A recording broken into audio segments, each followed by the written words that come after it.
नमस्कार. हळूहळू थंडी वाढायला लागली आहे आणि थंडी म्हटलं की लहान मुलांना सर्दी, खोकला असे आजार होतात. म्हातारी माणसं असतील त्यांची हाडेदुखी, सांधेदुखी यावरतीही त्रास व्हायला सुरुवात होते. तर आज आपण यालाच एक रामबाण उपाय म्हणून एक लाडू बनवणार आहोत. आज आपण मस्त मेथीचे लाडू बनवणार आहोत. जराही कडवट होत नाहीत, ना गूळ वापरलाय ना साखर वापरली आहे, तरीही मस्त गोडसर असे हे लाडू बनतात. मेथीचे लाडू थंडीमध्ये खाल्ल्यावरती त्याचा खूप सारा फायदा असतो आपल्या शरीरासाठी.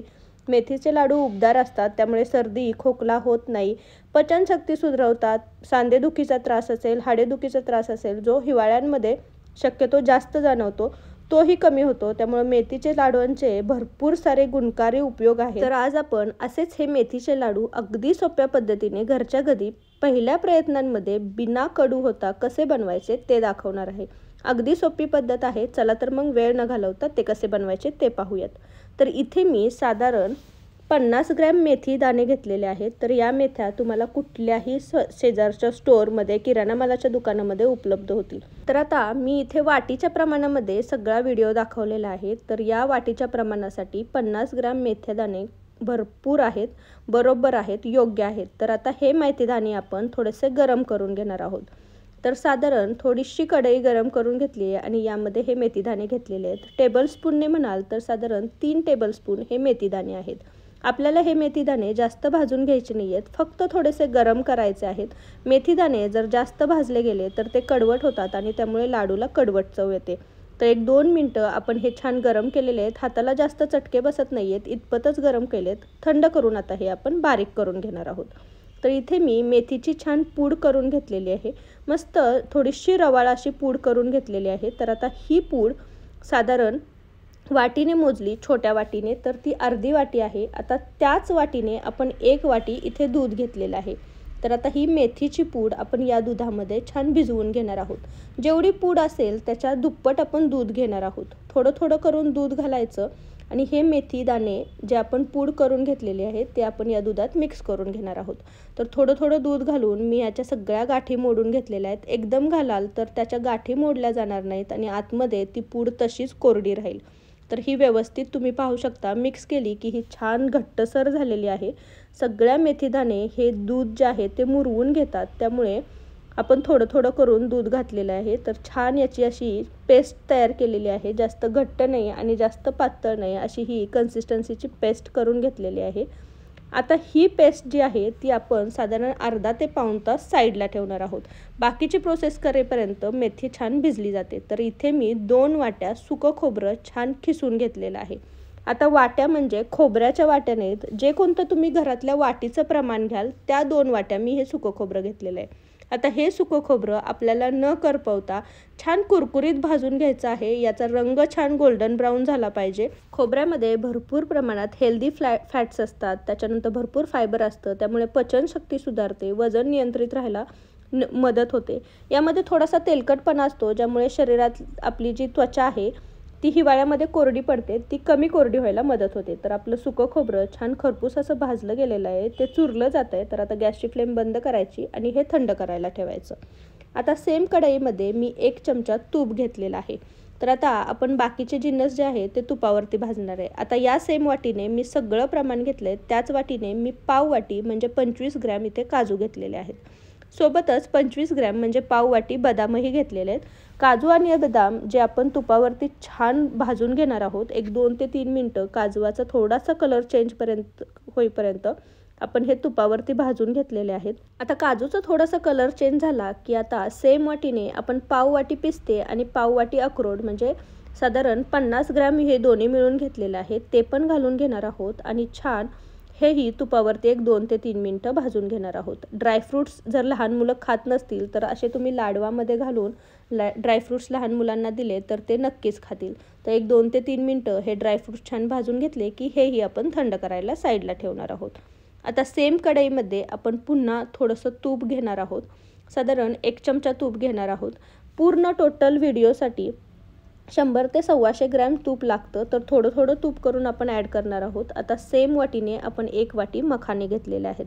मखाण्याचेही खूप सारे शरीरासाठी फायदे आहेत. हाडांसाठी मखाने खूप चांगले असतात. तुम्ही असे कोरडे खाल्ले तरीही चालतील.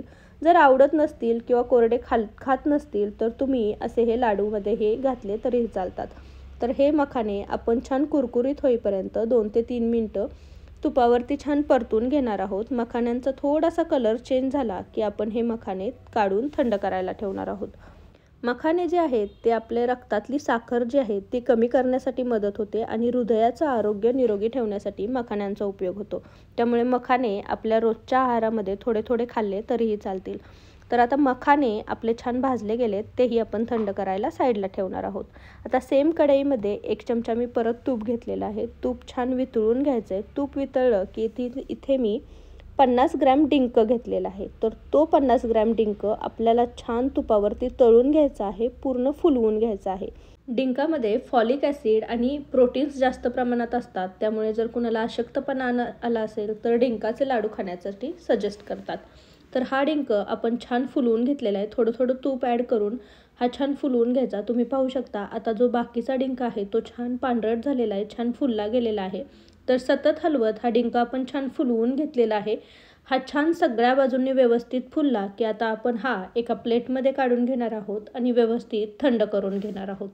आता डिंक साईडला काढून घेतला की आपण जी तुपाची कढई होती त्यामध्ये आता तूप न ॲड करता 1 वाटी आपण इथे खारीक पावडर ॲड करणार आहोत. ही काळी जी खारीक असते त्याची पावडर आहे, त्यामुळे ती थोडीशी डार्कसर दिसते आणि त्यामुळे आपल्या ज्या लाडवाला थोडासा काळपट रंग येण्याची शक्यता असते. पण हीच काळी खारीक आपल्या शरीरासाठी चांगली असते. तर तूप न घालता आपण जे कढईमध्ये थोडंसं तूप होतं त्यामध्येच ही खारीक पावडर छान खरपूस होईपर्यंत भाजून घेतलेली आहे. तर हिला जास्त करपवायची नाही आहे. ही मी तयारच जी किराणा मालाच्या दुकानामध्ये मिळते ती घेऊन आलेली आहे. तुम्हाला हवं असेल तर तुम्ही घरी खारका आणून त्या फोडून त्याची पावडर केली तरीही चालेल. आता ती पावडर काढूनही आपण ती थंड करायला घेतली. आता सेम कढईमध्ये आपण 1 वाटी गव्हाचं पीठ घेतलेलं आहे. तर या लाडूंना छान असं बाइंडिंग यावं यासाठी आपण या गव्हाच्या पिठाचा वापर करतोय. तर हे गव्हाचं पीठही आपण हळूहळू तूप घालून छान खरपूस होईपर्यंत भाजून घेणार आहोत. तर 1-2 मिनटं आधी आपण तूप न घालता भाजून घेतलं आणि त्यानंतर 1 चमचा मी तूप घालणार आहे आणि हे गव्हाचं पीठ या तुपावरती छान भाजून घेणार आहे. तर जसं जसं तूप लागेल तसं तसं आपण यामध्ये घालणार आहोत. थोडं थोडं करून तूप घालायचं, एकदम न घालता थोडं थोडं तूप घालून आपण या गव्हाच्या पिठाचा छान रंग बदलेपर्यंत हे छान खरपूस भाजून घेणार आहोत. सतत हलवत घ्यायचं, नाहीतर मग हे गव्हाचं पीठ करपू शकतं आणि त्यामुळे आपल्या लाडूला करपट अशी चव येऊ शकते. तर तुम्ही पाहू शकता याचा हळूहळू कलर चेंज व्हायला लागलेला आहे. मी सतत हलवत घेतलेलं आहे. साधारण 10 ते 12 मिनटं हे गव्हाचं पीठ छान भाजण्यासाठी लागतात. आता तुपाचं प्रमाण मी थोडंसं कमी वापरलेलं आहे इथे, त्यामुळे मी या स्टेजलाच आपलं जे गव्हाचं पीठ छान भाजलं गेलेलं आहे मी काढून घेणार आहे आणि थंड करणार आहे. थोडंसं तुम्ही जास्त तूप वापरलं तर आपल्या बेसनाच्या लाडूची कन्सिस्टन्सीला बेसन कसं होतं तसं हे गव्हाचं पीठ होतं. तर आता सेम कढईमध्ये पुन्हा एकदा आपण थोडंसं तूप घेणार आहोत. तर साधारण 1 चमचा तूप घ्यायचं. तूप गरम झालं की यामध्ये आपण आता ज्या वाटीने आपण गव्हाचं पीठ, खारीक पावडर मोजली त्याच वाटीने 2 वाटी खजूर घेणार आहोत. तर या खजुरामधल्या सगळ्या बिया मी काढून घेतलेल्या आहेत आणि वजनी म्हणाल तर हा साधारण 200 ते 250 ग्रॅम खजूर आहे. आता हा खजूर आपल्याला तुपावरती छान भाजून घ्यायचा आहे आणि हा छान मऊसूद होईपर्यंत भाजून घेणार आहोत. साधारण 3 ते 4 मिनटामध्ये हा खजूर छान थोडासा मऊसूद व्हायला लागतो. तर तुम्ही पाहू शकता हा दाबला की आता हळूहळू दाबला जात आहे. तर हा प्रेस व्हायला लागलेला आहे. आपल्याला खजूर छान मऊसूद होईपर्यंत भाजून घ्यायचा आहे. ह्या तुपावरती छान भाजून घेतला की हा छान मऊसूद होतो आणि याला फ्लेवरही खूप छान येतो. तर इथे आपण कोणत्याही प्रकारचा गूळ, साखर न वापरता खजुरापासून हे लाडू बनवणार आहोत. हे लाडू अतिशय हेल्दी आहेत कारण यामध्ये आपण कोणत्याही प्रकारच्या साखरेचा वापर केलेला नाही आहे. त्यामुळे तुम्ही हे लाडू डायबिटीज पेशंटसाठी दिले तरीही चालतील. आता सेम कढईमध्ये आपण 1 चमचा तूप घेणार आहोत. तूप वितळलं की आता यामध्ये आपण जी मेथी दुधामध्ये भिजवून ठेवलेली होती ती घालणार आहोत. तर तुम्ही पाहू शकता दूध ह्या मेथीमध्ये सगळं मुरलेलं आहे. या मेथीने सगळं दूध ॲब्झॉर्ब करून घेतलेलं आहे. आता ही पूड जी आहे ती आपण सगळी या तुपामध्ये भाजून घेणार आहोत. खजुराची कढई होती त्यामुळं ही पटकन मेथीची पूड जी आहे ती खाली चिटकली जात होती. तर ही पटपट आपण अशी हलवून घेणार आहोत. यातलं आपल्याला सगळं मॉइश्चर जे आहे ते काढून घ्यायचं आहे, रिड्यूस करून घ्यायचं आहे. तर तुम्ही पाहू शकता एक 2 ते 3 मिनटं परतली की यातलं सगळं मॉइश्चर जे आहे ते कमी झालेलं आहे आणि ही अशी छान कोरडी सुटसुटीत झालेली आहे. तर आता ही मेथी छान आपली भाजली गेलेली आहे. तर याचा कलरही चेंज झाला आहे. ही आपण साईडला काढून थंड करून घेणार आहोत. तर आता आपले जे ड्रायफ्रूट्स जे आहेत आणि खोबरं, मखाणे ते सगळे छान गार झालेले आहेत, थंड झालेले आहेत. तर आता आपल्याला हे सगळं बारीक करून घ्यायचं आहे. तर आधी आपण डिंक बारीक करून घेणार आहोत आणि त्यानंतर मखाना आणि जे काही ड्रायफ्रूट्स असतील त्याची सगळ्याची पूड करून घेणार आहोत. मी बारीक अशी पूड करून घेतलेली आहे कारण लहान मुलंही खाणार आहेत. तुम्ही घरातली मोठी माणसं खाणार असाल तर रवाळ ठेवली तरीही चालेल. तर इथे पहा मी सगळी पूड करून घेतलेली आहे आणि यामध्ये मी खारीक पावडर आणि आपलं जे गव्हाचं पीठ भाजून घेतलेलं होतं तेही मिक्स केलेलं आहे.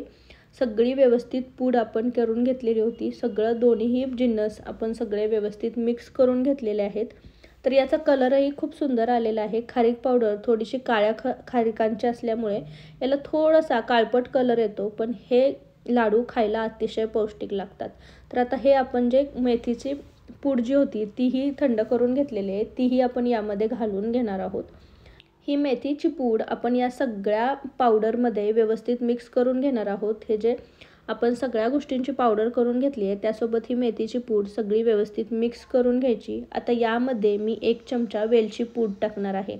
यामुळे आपल्या लाडूला छान चव येणार आहे. तुमच्याकडे सुंठ पावडर असेल तर सुंठ पावडर टाकली तरीही चालेल. थोडंसं जायफळ खिसून टाकलं तरीही चालेल. सुंठ आणि जायफळमुळे सर्दी खोकल्याचा त्रास थोडा कमी होतो.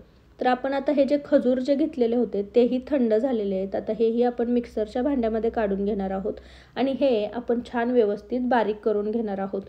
तर खजूर आपल्याला छान थोडासा बारीक करून घ्यायचा आहे. त्यामुळे आपलं जे लाडू आहे त्याची कन्सिस्टन्सी चांगली होणार आहे. त्याला छान बाइंडिंग येणार आहे आणि लाडू वळलेही जातात.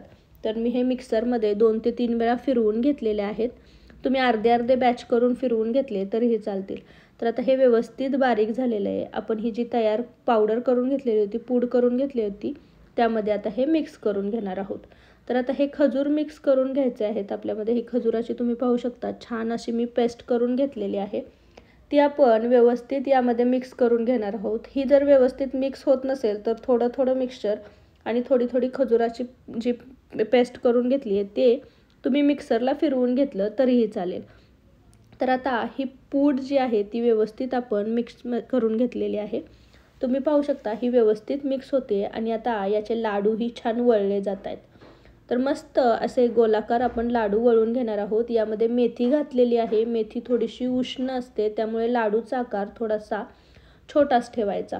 तर असे हे लाडू तुम्ही पाहू शकता. मी दाबून घेतलं की मस्त असे हे वळले जात आहेत. तर मी तुम्हाला एक लाडू वळून दाखवते. अगदी गोलाकार छान हाताने गोल गोल फिरवून हा लाडू आपण करून घेणार आहोत. तर मस्त असा हा आपला लाडू तयार झालेला आहे. यामध्ये सगळे हेल्दी गोष्टी वापरलेल्या आहेत. कोणत्याही प्रकारची साखर वापरलेली नाही आहे. तुम्ही लहान मुलांनाही लाडू देऊ शकता. मस्त असा हा आपला लाडू तयार झालेला आहे. तर अशाच प्रकारे आपण सगळे लाडू वळून घेतलेले आहेत. मेथीचे लाडू या दिवसांमध्ये खाल्ले तर खूप शरीराला फायदा होतो. थंडीच्या दिवसांमध्ये भरपूर घरांमध्ये डिंकाचे लाडू, मेथीचे लाडू बनवले जातात. तर असेच मेथीचे लाडू तुम्हीही बनवून पहा. थंडीच्या दिवसांमध्ये कुणाला सांधेदुखीचा त्रास होत असेल, हाडेदुखीचा त्रास होत असेल तर हे मेथीचे लाडू जे आहेत ते कधीही गुणकारी आहेत. तुम्ही हे मेथीचा लाडू रोज सकाळी 1 ग्लास दुधाबरोबर दिला तर अगदी पोटभरीचा नाश्ता होऊन जातो. 12-1 वाजेपर्यंत तुम्हाला अजिबातही हे लाडू खाल्ल्यानंतर भूक लागत नाही. तर असे हे पौष्टिक लाडू तुम्हीही घरी बनवून पहा. कसे झालेले मला कमेंटमध्ये सांगायला विसरू नका. रेसिपी जर आवडली असेल तर रेसिपीला एक लाईक नक्की करा आणि तुमच्या फॅमिली आणि फ्रेंड्ससोबत याची लिंक जास्तीत जास्त शेअर करा. तुम्ही जर माझ्या चॅनलवर नवीन असाल तर चॅनलला नक्की सबस्क्राईब करा आणि जवळचे बेल आयकॉनही दाबा. त्याने माझ्या चॅनलवरच्या नवनवीन रेसिपींचे नोटिफिकेशन तुम्हाला मिळत राहतील. तर पुन्हा भेटू अशीच एक हेल्दी रेसिपी घेऊन. तोपर्यंत थँक्यू.